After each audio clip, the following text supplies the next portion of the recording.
안녕하세요. 저는 십수년째 가사도우미 일을 하며 아이들을 키우고 있는 40대의 여성입니다. 저도 여러분들처럼 평소에 이곳에서 재미있는 사연들을 많이 듣고 있어요. 사람들 세상 사는 얘기가 제일 재미있다고 그러더니 저는 드라마보다도 사연들이 더 재미있더라고요. 그래서 저는 일을 할 때에도 혼자 있을 때면 늘 라디오처럼 사연을 들으면서 일을 하고는 합니다. 다른 분들의 사연을 듣다 보면 화가 날 때도 있고 감동을 받을 때도 있고 가끔은 제가 얼굴도 모르는 그분들께 응원을 받는 기분이기도 해요. 그럼 왠지 일을 할 때에도 고생이 덜해지는 느낌이더라고요. 매번 사연들을 듣기만 하던 저도 언젠가 한 번쯤은 직접 사연을 보내봐야겠다고 생각하고 있었는데 정말 이렇게 사연을 보내게 될 줄은 몰랐습니다. 사실 저야말로 누구보다 사연이 많은 사람이거든요. 남편 없이 자식들 키우면서 먹고 살아보겠다고 남의 집 일을 하다 보니 남들 못지않은 고생을 하고 살았던 사람이었습니다. 게다가 을 중에 을로서 남의 집 일을 하며 돈을 벌다 보니 가끔은 정말 못 들을 말도 듣고 무시도 당하고 저도 이런저런 사연이 많이 생길 수밖에 없는 거죠. 하지만 오늘 하려는 얘기는 제 이야기는 아닙니다. 제 이야기는 다음으로 미뤄두고 꼭 보내고 싶은 사연이 생겼거든요. 남의 집 일을 해오다 보면 자연스럽게 그 집 사정을 알게 될 수밖에 없는데 다들 저마다 속사정이 있기 마련입니다. 하지만 괜히 말 한 번 잘못했다가 밥줄 끊기는 일이 생길지 모르니 보고도 못 본 척, 들어도 못 들은 척하는 게 당연할 수밖에 없었어요. 저도 나름의 직업의식 때문에 일하면서 보고 들은 얘기는 절대 밖에서 말하지 않았었는데 그런 제가 처음으로 그 금기를 깰 수밖에 없었네요. 제가 밥줄 걱정에 모르는 척하려 해봐도 더는 모르는 척할 수가 없겠더라고요. 그럼 오늘은 제가 그 집에서 보고 들었던 기막힌 이야기를 전해보도록 하겠습니다. 원래 저는 집에서 살림을 하던 여자였어요. 자식이 셋이나 되었지만 그때는 남편 혼자 벌어도 5식구 살기가 어렵지 않았었거든요. 그래서 저는 아이 셋을 낳아 기르며 집에서 살림을 하고 남편 내조에 충실하며 살았었죠. 다른 집 여자들은 맞벌이 하느라 살림하느라 고생을 한다는데 나는 좋은 남편 만나서 참 여유로운 팔자라 생각했던 적도 있었습니다. 하지만 그랬던 제 인생이 한순간에 뒤바뀌게 되었네요. 남편이 갑작스러운 사고로 죽은 뒤로는 제가 혼자 아이 셋을 키우며 살아야 했습니다. 집에만 있었던 저는 어쩔 수 없이 돈을 벌기 위해 무슨 일이든 해야 했고 살림밖에 모르던 제가 할 수 있는 일은 얼마 되지 않았어요. 그래서 가사도우미 일을 시작하게 되었습니다. 그래도 5식구 먹이고 입히며 살림은 자신 있다고 생각했었는데 남의 집 일을 한다는 건 일만 잘해서 되는 일이 아니었어요. 생전 처음 본 사람들 비위를 맞추는 일이 이렇게나 어려울 줄은 저도 몰랐습니다. 분명 허리 부서져라 때 빼고 광을 내놨는데도 청소가 하나도 안 되어 있다며 트집을 잡고 괴롭히는 사람도 있고 집에서 뭐가 없어졌다면서 멀쩡한 사람을 도둑 취급하는 사람들도 있더라고요. 자기 집 허드렛 일 해준다고 사람을 버러지 취급하는 건지 그런 사람들을 만날 때면 저는 정말 일을 관두고 싶기만 했었어요. 그렇다고 제가 딱히 할 수 있는 일도 없고 엄마로서 아이들을 먹여 살리려면 싫은 일도 참고 하는 수밖에 없었습니다. 그래서 저는 피눈물을 삼키며 어쩔 수 없이 그 일을 계속할 수밖에 없었어요. 그래도 다행인 건 똥도 자꾸 밟다 보면 구린내도 익숙해진다는 것이었습니다. 처음에는 내가 이런 취급까지 당해야 하나 싶어서 하루빨리 그만두려 했던 저도 언젠가부터는 힘든 일에 익숙해지며 조금씩 적응을 해갈 수밖에 없었어요. 그래서 어느새 웬만한 진상들은 그냥 웃으면서 넘길 정도로 태연해지고 의연해질 수 있었죠. 제가 묵묵히 군소리 없이 일을 한 덕분인지 연차가 쌓이면서부터는 여기저기서 저를 찾는 분들이 많아지게 되었습니다. 제가 일하던 집 사모님이 다른 사모님께 저를 소개를 해주시고 하다 보니 어느새 저는 쉬는 날도 없이 바쁜 생활을 할 수밖에 없었죠. 그 덕에 큰돈을 줄 테니 입주 가정부로 일해주기를 바라시는 분들도 계셨지만 집에서 오매불망 저를 기다리는 아이들이 셋이나 되다 보니 그런 제안은 받을 수가 없었어요. 저도 큰돈이 아쉽기는 했지만 그렇다고 제가 아이들까지 남의 집 살이를 시킬 수도 없었고 돈은 좀 못 벌어도 아이들에게 소홀하고 싶지도 않았거든요. 고생은 좀 해도 열심히 하는 만큼 돈을 벌 수 있었기에 저는 제가 하는 일에 만족하며 꾸준히 가사도우미 일을 다녔습니다. 처음에는 얼마만 버텨보자며 울며 겨자 먹기로 시작했던 일이었지만 이제는 배운 게 도둑질이라고 그 일만큼 제가 잘할 수 있는 일이 없다 싶더라고요. 나이를 더 먹을수록 새로운 기술을 배우고 일을 구하는 것도 힘든 일이고 이제는 평판도 좋아졌으니 기왕 이렇게 된 것 자식들 시집장가 보내고 늙어서 더 움직일 힘 없을 때까지 이 일을 꾸준히 해보자 싶었습니다. 그렇다 보니 벌써 50이 다 되도록 이 일을 하게 되었네요. 그러던 저는 몇 년 전 새로운 집에 소개를 받아 가게 되었습니다. 그게 바로 제가 보내려는 사연의 주인공들이죠. 원래는 제가 이 집에서 일을 할 생각이 아니었어요. 그때 저는 가뜩이나 여러 집 일을 해주느라 바쁜 상황이었거든요. 그런데 제가 전에 일을 해드렸던 집의 사모님이 저를 추천하셨다며 그 집에서 제가 꼭 일을 해주기를 바라시더라고요.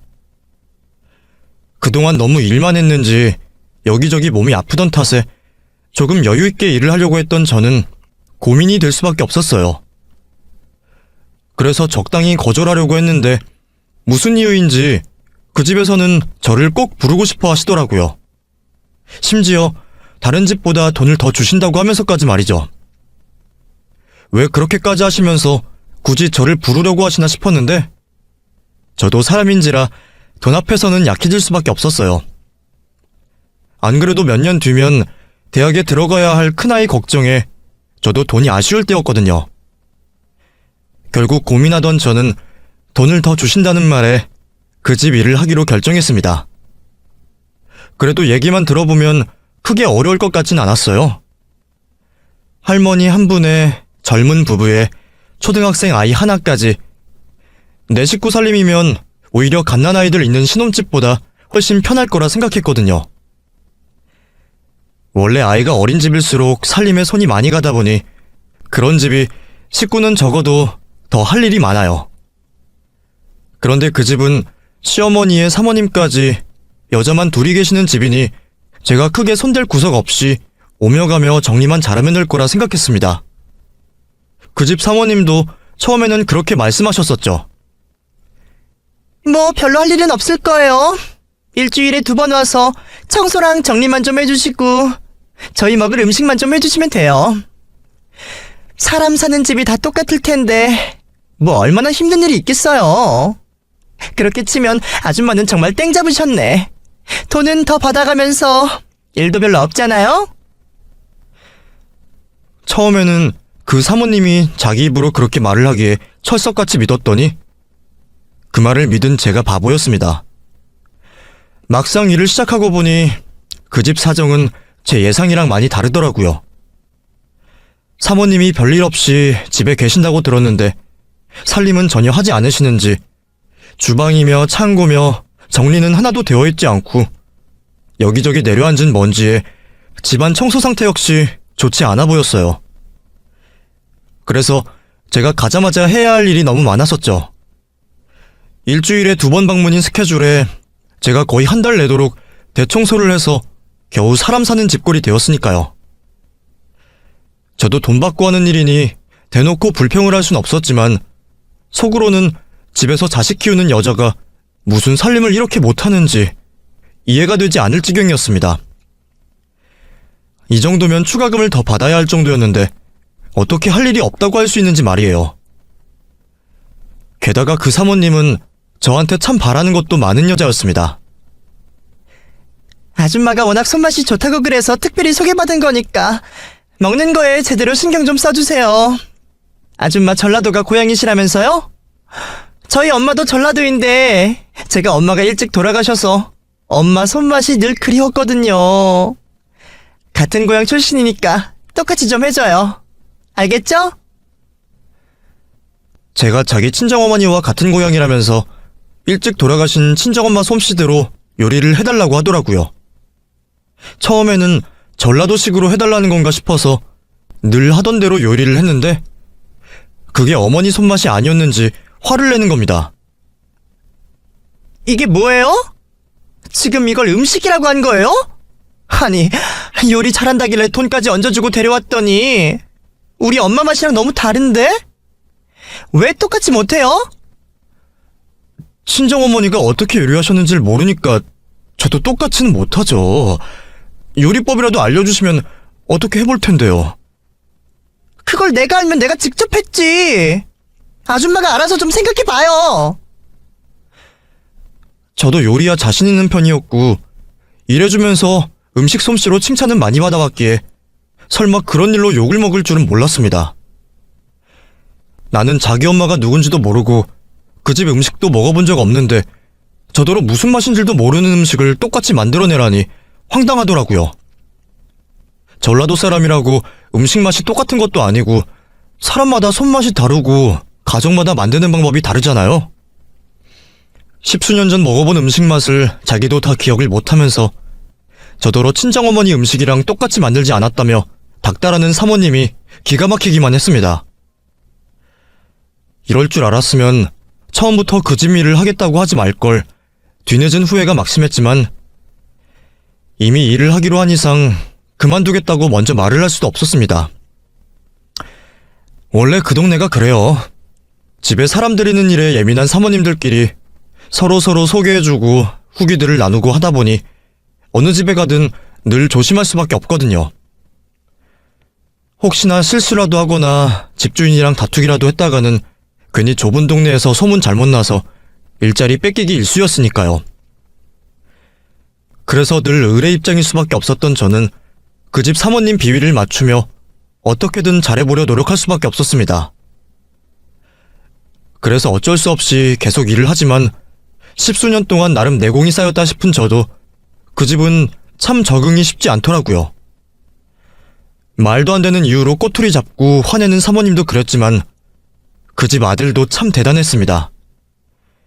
이제 겨우 8살 먹은 초등학생 아이가 어쩜 그렇게 버릇이 없는지 재미삼아 일부러 저를 놀리고 저를 골탕 먹이겠다며 자꾸 괴롭히는 통에 제가 얼마나 시달렸는지 몰라요. 기껏 청소를 다 끝내놓으면 일부러 흙을 뿌려놓고 남을 다듬어서 널어둔 것을 죄다 흐트러놓고 먹을 음식을 엉망으로 만드는 통에 이를 수습하고 다시 하느라 고생한 일이 여러 번이었습니다. 저도 자식 안 키워본 것 아니고 특히나 남자아이들이야 정신없이 뛰어놀기 바쁘니 가끔 사고치고 말썽 부릴 수도 있을 거라 생각했어요.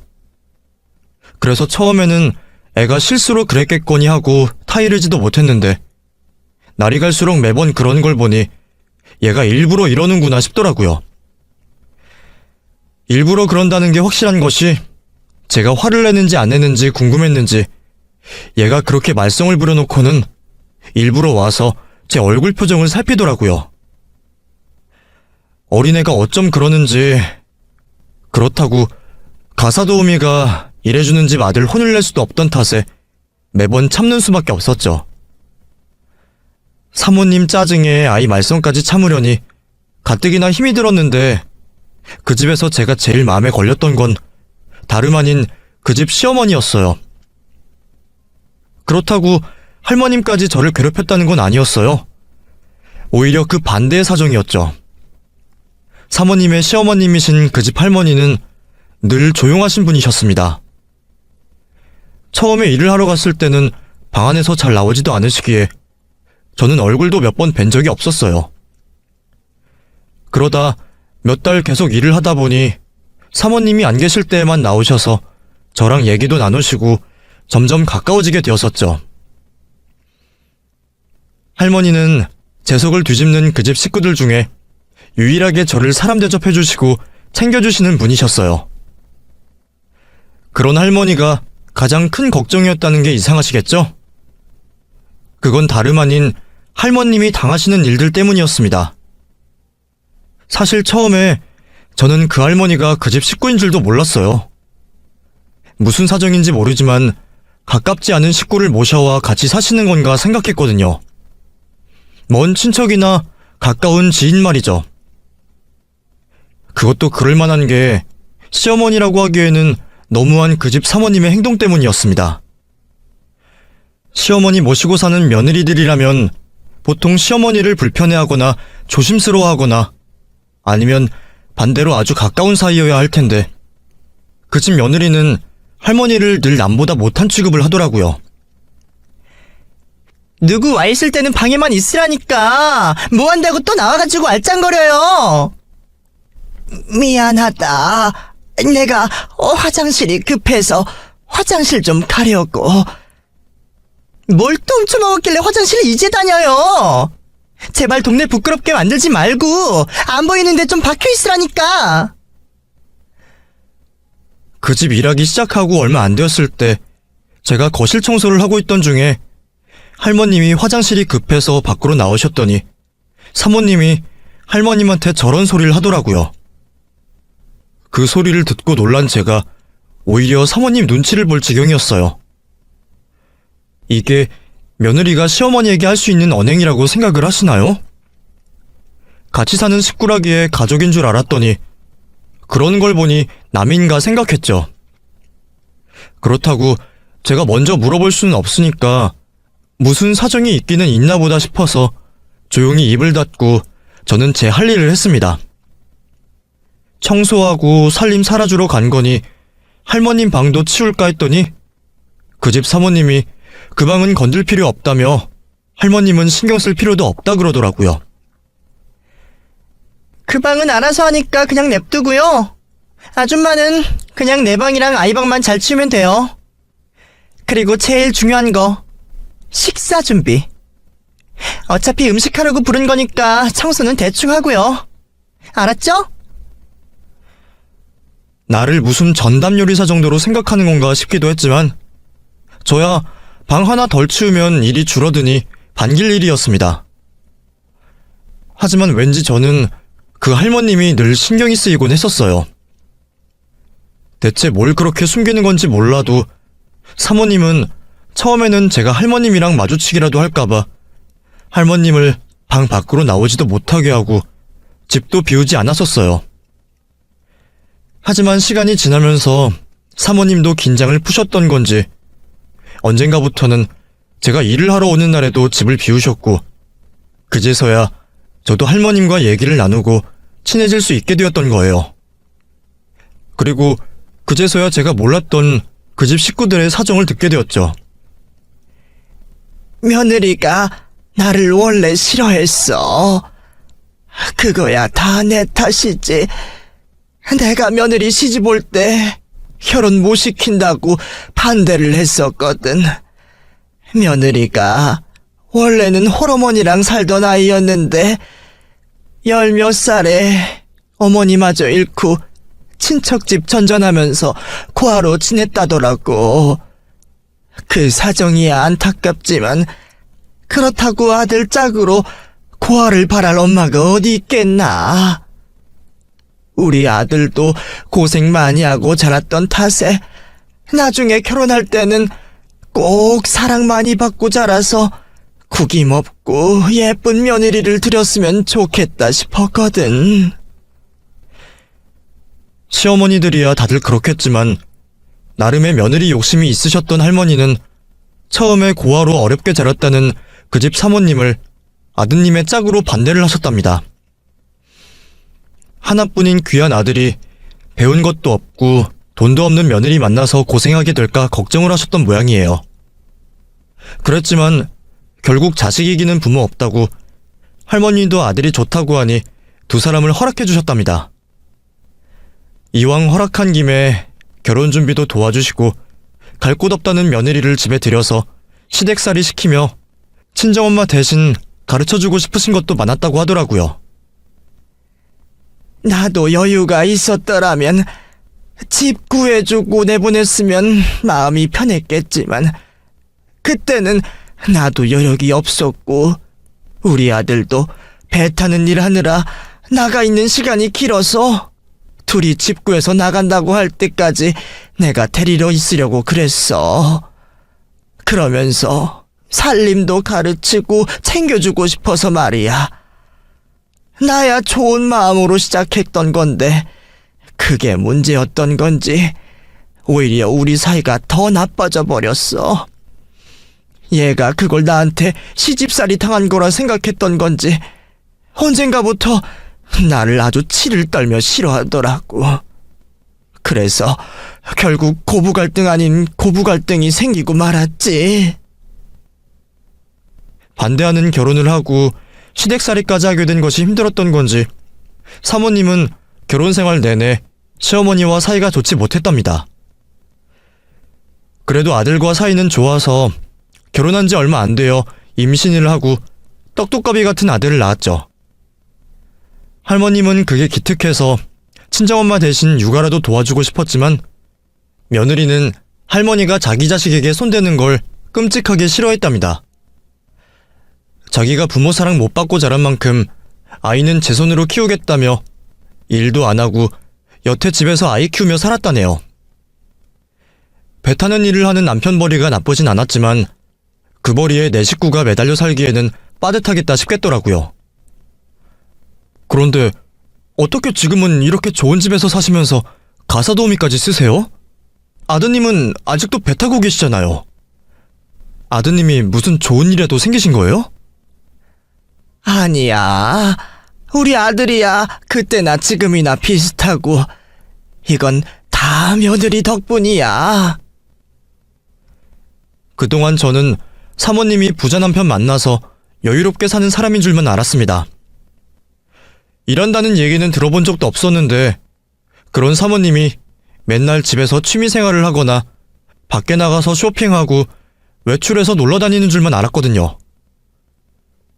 그런데 할머님 말씀으로는 집에서 아이 키우며 놀던 며느리가 몇 년 전부터 주식을 시작하더니 투자 성공으로 떼돈을 벌었다더라고요. 그리고 그때부터 상황이 이상하게 돌아가기 시작했답니다. 돈을 벌었으니 이제는 더 아쉬울 것도 없는 며느리가 당연히 독립해서 나갈 거라 생각했답니다.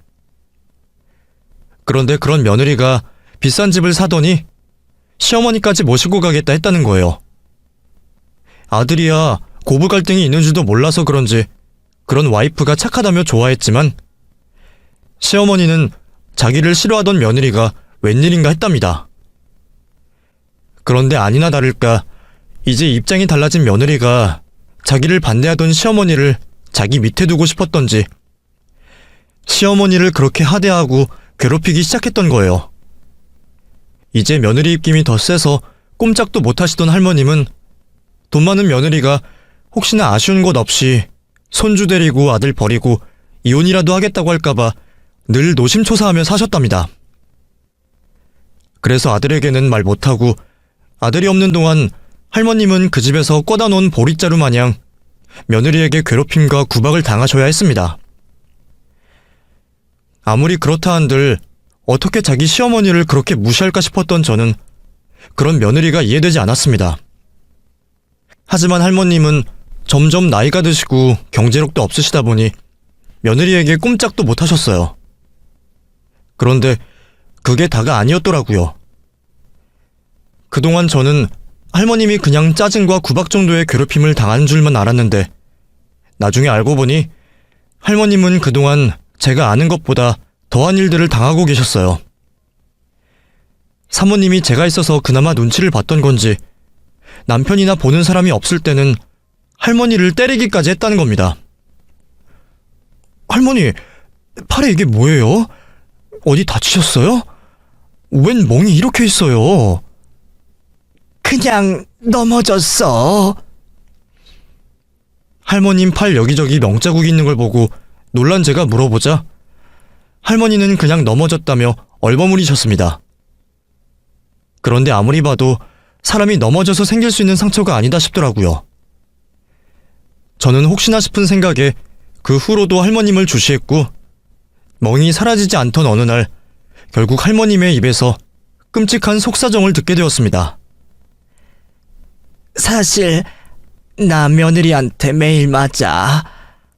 이제는 화가 나면 말로 풀리지가 않는지 물건을 집어던지고 나를 때리기까지 한다. 그래서 내가 요즘 살아도 사는 게 아니야. 예? 그게 무슨 말이에요? 맞으신다뇨? 사모님이 할머니를 때린다고요? 폭력은 범죄예요. 그걸 왜 참고 계세요? 당장 아드님한테 말하고 경찰에 신고라도 하셔야죠. 신고는 무슨... 그렇다고 죽는 것도 아니고 그냥 화풀이 당해주고 말면 그만이야. 며느리가 시어머니를 때린다는 얘기에 놀란 제가 당장 신고를 해야 한다고 말씀드렸지만 할머님은 신고할 생각이 없으시다며 오히려 저를 말리셨습니다. 당신이 몇 대 맞아주고 대신 화풀이 당하면 가정이 모두 평안할 거라고 말이에요. 그게 무슨 말인가 싶어서 저는 할머님을 회유하려 해봤지만 할머님은 괜찮다는 말씀뿐이셨습니다. 처음에는 대체 왜 며느리에게 맞으면서까지 참으신가 싶어 이해가 되지 않았지만 그렇게라도 아들에게 피해를 끼치고 싶지 않은 게 부모 마음인가 싶었던 저는 같은 부모 입장으로 할머님을 이해할 수밖에 없었습니다. 그리고 그런 사실을 배 타느라 나가 있는 아드님은 까맣게 모르고 있는 듯 했어요. 저라도 대신 할머님을 구해드리고 싶었지만 그렇다고 제가 나서서 할 수 있는 일은 아무것도 없었습니다. 남의 집 일하며 돈 버는 사정에 제가 대신 신고를 할 수도 없었고 아드님에게 알리려고 해도 당사자인 할머니가 절대로 안 된다고 반대를 하시니 제가 어떻게 할머님을 도와야 할지 도저히 모르겠더라고요. 덕분에 매일 양심의 가책에 시달리면서도 저도 결국 제 자식이 우선이었던지 제 밥그릇을 지키느라 그런 며느님을 고발하지 못하고 있었습니다. 그러다 오랜만에 그 집 아드님이 집으로 돌아온다는 소식이 들렸습니다. 남편이 몇 달 만에 돌아온다며 사모님이 저한테 저녁 준비까지 부탁을 하시더라고요. 아줌마, 혹시 다음 주에 저녁까지 일해줄 수 있어요? 그날 우리 남편이 오랜만에 집에 들어오는데 이번에는 외식 안 하고 집에서 보낼까 해서. 아줌마가 저녁 식사까지 봐주고 가면 좋겠는데 안 돼요? 글쎄요.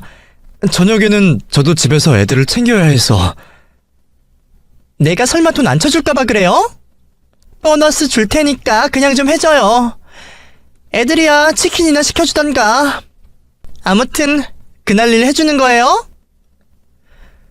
그 집 사모님 막무가내가 하루 이틀은 아니었기에 결국 마지못해 그러기로 했습니다. 평소 그 집 아드님 얼굴을 자주 본 적 없던 저도 그날은 몇 달 만에 아드님을 보게 되었는데 아드님이 들어온다는 소식에 할머님도 얼굴에 웃음꽃이 피시는 듯 했어요. 할머님, 아드님 오신다니까 그렇게 좋으세요? 그럼 좋지. 몇 달 동안 못 봤는데 얼마나 보고 싶었겠어. 나한테는 우리 아들이 전부인데 우리 아들 그동안 잘 지냈는지 무탈했는지 얼마나 기다렸는지 몰라. 할머니, 이번에도 아드님한테는 말씀 안 하실 거예요? 이제라도 얘기해보시는 게 어떠세요? 아니면 따로 나가 살기라도 하겠다고 하시던가요? 그런 소리 이제 하지 말라도 그래. 내가 그런 얘기를 꺼내면 우리 아들이 얼마나 놀래겠어. 이제 집에 돈도 많고 좋은 집에서 모시고 산다고 우리 아들이 얼마나 좋아하는데. 그게 다 며느리 덕분이라고 우리 아들이 며느리한테 엄청나게 고마워한다고. 그런데 내가 괜히 집에서 나가겠다니 뭐니 그런 소리 꺼내면 아들이 무슨 걱정을 하겠어. 가뜩이나 처자식 두고 멀리 나가서 고생하는 아들한테 나까지 걱정시키지는 말아야지. 어차피 나는 얼마 남지도 않은 인생이고 그냥 이렇게 조용히 있는 듯 없는 듯 살다가 떠나주는 게 내 할 일이야. 저는 더 늦기 전에 할머님이 편해지시기를 바랬지만 결국 할머님을 설득할 수는 없었습니다. 그런 할머님 사정이 안타까워 오지랖을 부리고 싶다가도 나도 내 코가 석자인 마당에 남의 집 사연에 너무 깊게 관여한다 싶어 애써 그 일을 잊으려고 했어요. 보고도 못 본 척, 들어도 못 들은 척해야 오래 살아남을 수 있기에 저로서는 어쩔 도리가 없었습니다.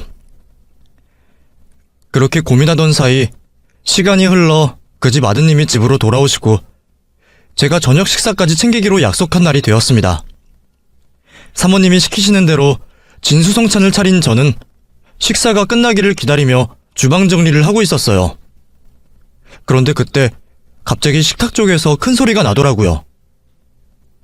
김진수! 엄마가 밥 먹을 때는 핸드폰 하지 말고 얌전히 있으라고 그랬지? 아버지 앞에 계신데 게임하면서 밥을 먹으면 어떡해? 아, 이거 해야 한다고! 그러게 나 밥 안 먹는다 했잖아! 밥을 안 먹긴 뭘 안 먹어! 아버지 오랜만에 오셨는데 자꾸 이럴 거야? 아, 그냥 냅두라고! 원체 버릇없는 그 집 아이가 또 말썽인 모양이었습니다. 엄마가 워낙 오냐오냐 키우다 보니 아이가 버릇이 있을 수가 없었겠죠. 자기가 그렇게 키워놓고도 화가 나는지 사모님이 아이를 혼내고 계시더라고요. 김진수, 게임 안 꺼? 싫은데 어쩌라고? 뭐? 이게 보자 하니까 버릇이 없어. 안 되겠어.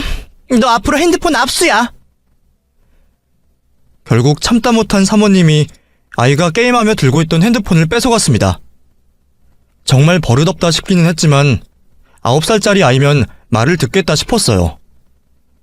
그런데 그 순간 그 어린애가 갑자기 이년아 하며 자기 엄마 머리채를 잡아 흔드는 겁니다. 자기가 하던 게임을 못하게 했다고 화가 났다는 거였죠. 그렇다고 이제 겨우 9살밖에 안 된 애가 어떻게 그런 짓을 할 수 있는지 그 광경에 모두 놀라 굳어버릴 수밖에 없었습니다. 너 이거 안 놔? 그러니까 내 핸드폰 내놓으라고. 김진수, 너 이게 무슨 짓이야? 어디 엄마 머리채를 잡고 그런 소리를 해? 그래도 자기보다 한참 큰 아버지는 무서운지 아버지 손에 붙잡혀서야 잠잠해진 아이는 그제서야 사모님의 머리채를 놓았습니다. 너 엄마한테 방금 뭐라고 했어? 인연아? 인연이라고 했어? 너 그거 어디서 배웠어? 아빠한테 정말 혼나볼래? 이게 머리 좀 자랐다고 벌써부터 이런 짓을 하고 있어? 당신은 대체 아이 교육을 어떻게 시킨 거야? 당신은 얼른 가서 매 가져와. 오늘 진수 가만히 안 넘어갈 거야. 아버지 손에 붙잡혀서도 화가 안 가시는지 씩씩거리던 아이는 매를 든다는 소리에 그제서야 겁이 났던지 더 발악을 하기 시작했습니다. 아, 왜 나한테만 그래? 나도 보고 배운 대로 하는 건데. 엄마는 맨날 할머니 머리 잡으면서 이년아 저년아 하는데 그럼 엄마도 때려. 엄마도 혼내라고. 순간 아이의 입에서 나온 얘기에 아드님도 며느님도 그리고 할머님까지 모두 조용해지고 말았습니다. 그게 무슨 말이야? 엄마가 할머니한테 뭘 한다고? 엄마 맨날 할머니 때리고 할머니한테 이년저년 하잖아. 그래서 할머니 맨날 울어. 어머니, 이게 무슨 말이에요? 진짜 집사람이 그랬어요? 충격을 받아 되묻는 아들의 질문에 할머님은 아무 말씀도 하지 못하셨습니다. 비참하신 건지 속상하신지 참담한 표정으로 계신 할머니를 보자 저도 더 이상은 모른 체 하면 안 되겠다는 생각이 들었습니다. 어쩌면 오히려 잘된 일인지도 몰랐습니다. 이렇게가 아니었다면 할머님이야 그 성격이 아마 죽을 때까지 비밀로 하셨을 텐데 그러면 저 역시 남의 집 사정을 모른 채 하다가 방관하고 범죄에 동조하는 사람이 되었겠죠. 그 생각을 하자 아무리 내 사정이 급하고 안타깝다고 해도 피해자가 있는 상황을 묵인할 수는 없다 싶더라고요. 결국 저는 제 밥그릇이 없어질 작정을 하고서 그 집 아드님께 제가 알고 있던 모든 사실을 전할 수밖에 없었습니다. 저 말씀드릴 게 있어요. 사실 그동안 할머님이 사모님께 많이 괴롭힘 당하셨던 것 같아요. 처음에 제가 이 집 일하기 시작했을 때는 그냥 구박하고 짜증 정도 부리는 줄 알았는데, 저도 최근에서야 알게 되었지만 그게 다가 아닌 모양이더라고요. 할머님 몸에 여기저기 멍자국도 있고 아무래도 사모님이 학대를 하신 것 같아요. 그게 정말이에요? 진수가 그냥 하는 소리가 아니라 저 사람이 평소에도 어머님한테 그랬다고요? 때리는 건 제가 직접 본 적이 없지만 멍자국은 분명히 봤어요. 그리고 평소에도 늘 할머님을 구박하고 소리 지르는 건 일상이고요. 할머니 말씀으로는 거의 매일 매맞으며 화풀이를 당하신다고 하셨거든요. 할머님이랑 사모님 사이가 처음부터 안 좋았던 건 아세요? 할머님이 사모님을 반대하셨다고 사모님이 할머님한테 억하심정이 있던 모양이에요. 아마 그래서 자기가 시집살이 당한 걸 되갚아주려고 일부러 할머님을 모시고 사는 것 같기도 하고요.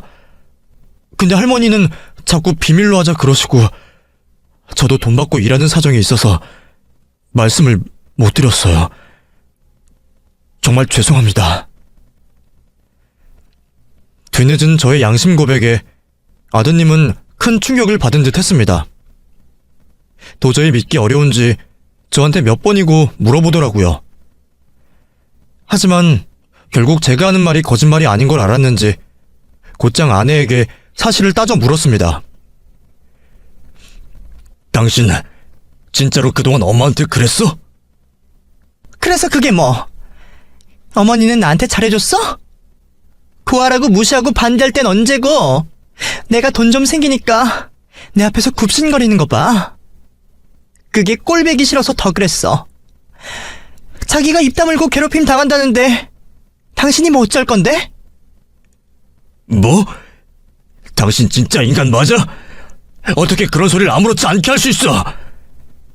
당신이야말로 그동안 아무것도 몰랐던 주제에 이제 와서 아무 잘못 없는 척하지 마. 당신은 내가 시집살이 당할 때, 내가 외로울 때 내 옆에 없었잖아. 그러다가 이제 와서 다들 내 덕에 먹고 사는 주제에 당신들이 내 탓을 할 수가 있어? 나는 욕먹을 이유 없으니까 나한테 지랄하지 말고 당신 엄마나 알아서 챙겨. 하지만 사모님은 미안하거나 잘못한 기색 없이 오히려 당당한 듯 적반하장으로 나왔습니다. 그리고는 싸움하기도 귀찮다며 짐을 싸서는 도망가듯 호텔로 나가버리더라고요. 그걸 보니 대체 사람이 어떻게 그럴 수 있나 싶었네요. 그걸 본 저는 이 집 식구들은 더 이상 함께할 수 없을 거라는 생각에 제가 알고 있던 마지막 비밀까지 전부 털어놓게 되었습니다. 할머님 일만 해결되면 그만이라 생각했지만 망연자실해 있는 아드님을 보니 알기 싫은 진실이라도 알 필요가 있겠다 싶더라고요. 이건 확실한 건 아니지만 얘기하는 김에 전부 얘기할게요.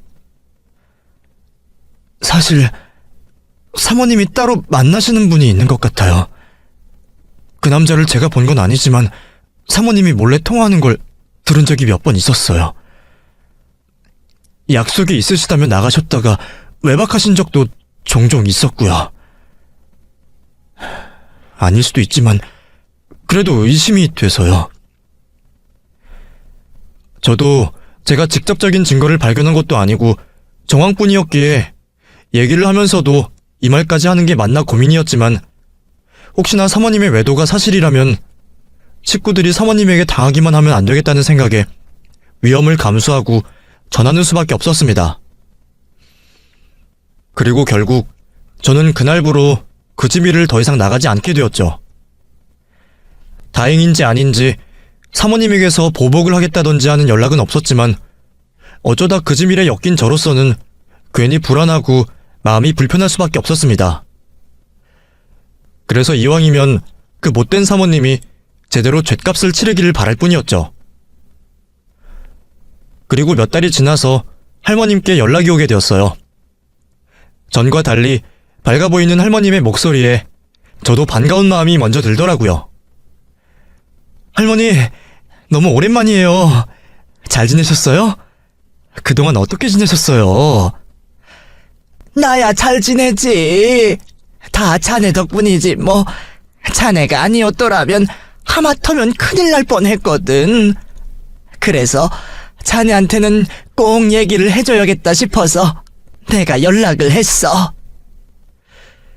제 덕분에 일이 잘 되었다며 안심하시던 할머님은 제게 고마움을 전하고 싶어 하셨어요. 그렇게 할머님에게서 듣게 된 사건의 마지막은 정말 놀랍고 통쾌했습니다. 제가 의심을 했던 대로 그 집 사모님이 나 몰래 외도를 하고 있었던 게 맞았습니다. 제가 흘려준 언질로 사모님의 뒤를 캐던 아드님이 사모님의 불륜을 저지르는 정황을 잡았다더라고요. 그날 화가 난다며 호텔로 도망가듯 나간 사모님이 사실은 호텔이 아니라 그 남자의 집으로 갔었답니다. 그래서 결국 불륜을 잡았고 아드님은 그 일로 더 놀라운 사실을 알게 되었어요. 사모님의 상간남이 다름 아닌 사모님의 동업자였더라고요. 알고 보니 사모님이 주식을 시작한 것도 다 그 남자 때문이었는지 어디서 어떻게 알게 된 건지 웬 사기꾼을 만난 사모님이 그 사람과 함께 주식 투자 사기를 벌였답니다. 그래서 그동안 사모님이 벌여들였다던 투자 수익들은 전부 주가 조작으로 벌어들인 피해자들의 피와 눈물이었다네요. 개미들을 속여서 주가를 조작하고 그 돈으로 졸부가 되어서는 자기 시어머니를 괴롭히고 남편 몰래 바람을 피고 다녔네요. 다른 가족들이나 주변 사람들은 그것도 모르고 그 사모님이 다들 머리가 좋아서 주식을 잘하는 줄만 알고 있었는데 말이죠. 결국 불륜으로 그런 사기 행각까지 드러난 바람에 할머님의 아드님은 자기 와이프를 경찰에 신고했고 결국 그 상관남과 며느님은 주가 조작과 사기 혐의로 경찰에 구속이 되었답니다. 경찰에 붙잡혔다는 소식에 피해자들이 경찰서로 찾아왔고 그제서야 그 둘이 얼마나 많은 돈을 사기를 쳤는지도 드러나게 되었습니다. 천만다행으로 아드님이 늦지 않게 둘의 덜미를 잡아 바로 경찰에 넘겼기에 망정이었지 그 인간들이 돈을 주고 튀어버렸으면 아마 그 피해자들도 구제를 받지 못하고 계속 피눈물을 흘릴 뻔했다네요. 결국 사모님과 상간남은 경제사범으로 실형을 받게 되었고 아드님과 사모님 역시 이혼을 하게 되셨습니다. 저도 설마 그런 상황까지는 몰랐는데 얼떨결에 소 뒷걸음치다 쥐잡은 꼴이 되었더라고요. 저도 남의 집 일에 관여할 때는 불안하고 걱정되는 마음이 더 컸는데 결과가 그렇다고 하니 왠지 제가 좋은 일을 한 것 같은 기분도 들었어요. 하지만 저는 그 중에서도 그동안 며느리에게 학대당하던 할머님이 안전해지신 것이 제일 다행이지 않나 싶어요. 그리고 할머님 일을 알게 된 아드님은 이제라도 할머니와 자신의 아들을 위해 더 이상 배를 타지 않고 집에 머물기로 결정하셨답니다. 그리고 그런 아들의 결정을 할머님이 제일 반기셨죠. 이제 우리 아들 위험한 뱃일 안 하고 집에 있을 거야. 사정은 안 좋아질지 모르지만 그래도 어떻게든 되겠지. 사업을 해볼 생각인 것 같은데 나도 돕고 다 같이 힘내면 좋아질 거야. 이게 다 자네 덕분이네. 아유, 제 덕은 무슨요. 저야 더 일찍 돕지 못해서 속이 상하기만 한데요. 그래도 일이 다 잘 돼서 다행이에요. 그럼 나도 이제 생각하면 왜 그런 고집을 부렸나 후회스러워.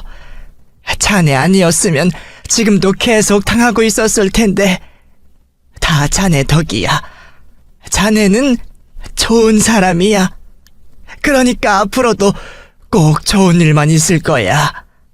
내가 자네 잘 되라고 꼭 기도할게.